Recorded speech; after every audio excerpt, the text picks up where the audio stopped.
What is going on, and welcome back to Knife Life EDC.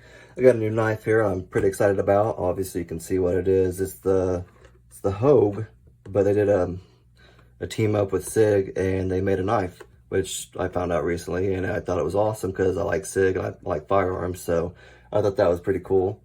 Let's get it open.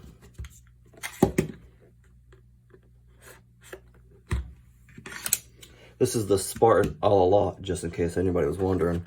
Let's get this bad boy opened. Yeah, sticker, a little bit of paperwork, and obviously your gel insert.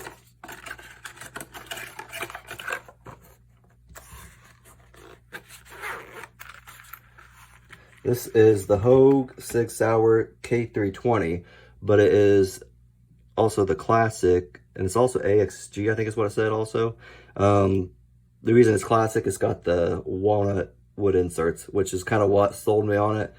I don't know why. I like wood knives for some reason. And this was a mixture of both, because they had other ones out that I did not like. They were, I think, G10 or I don't know what they were made out of, but I didn't think it looked very sturdy. But when I found out this was aluminum, it kind of sold me a little more so. But then when I saw the walnut inserts, I was like, done, sold. Bought me one right then and there. So, you might be able to flip it open a little bit. I was wondering about that. Try that again. There we go. I don't know. Maybe it's... Try it again. Oh, that didn't work at all.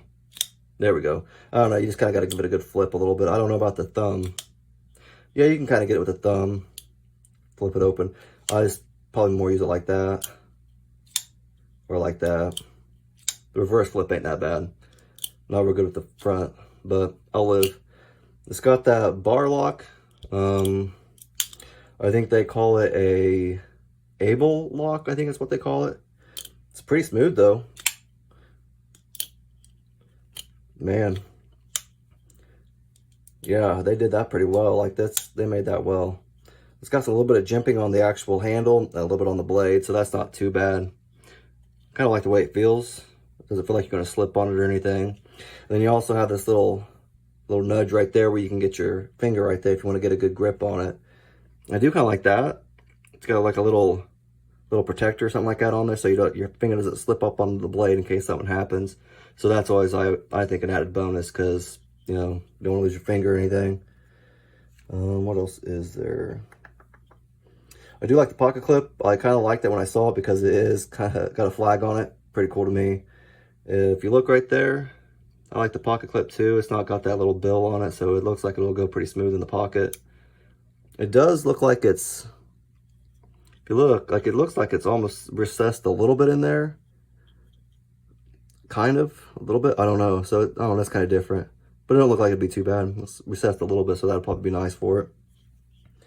And it is reversible, by the way, if you didn't notice it just then. So that's always nice.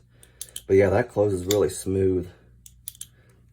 I kind of like how that Hogue teamed up with Sig Sauer. I really like Sig Sauer. I was actually going to buy another Hogue knife before this one. I think it was the Hogue Deca. I can't remember. I didn't like the scales on it either because it was like real flimsy and everything. And it looked like it was just, you could almost push them together to where it was going to touch, like the scales were. So I didn't like that. I'll probably look into another one, or if I get that, it will be, I'll look for new scales for it to change it out to make it a little more sturdy. I think it was a Winecliff blade with a Magnica, I think is what I was looking at. I just didn't like the scales. It was kind of cheap looking. But this was, I think, $187 is what I paid. I think it was an exclusive on Knife Center. Maybe not exclusive. Maybe it was just cheaper on there. It's probably just cheaper on Knife Center is where I got it from. But it does feel great in the hands. And it just looks great. Like, I can't get over how great it looks. Like, it's just a sharp looking knife. Like, I think you'll look good carrying it around anywhere you go. But again, like, I like how Sig Sauer does that. I know a while back, maybe it was years ago, CRKT, they did a thing with, it's another gun company, I can't remember, but they made a knife together. It was all right. It wasn't the best, but nothing like this, obviously. This is just something this spectacular. The blade is CPM S30V, which is nice. It's not too bad at all. The blade length is 3.5 and the overall length is 8 flat.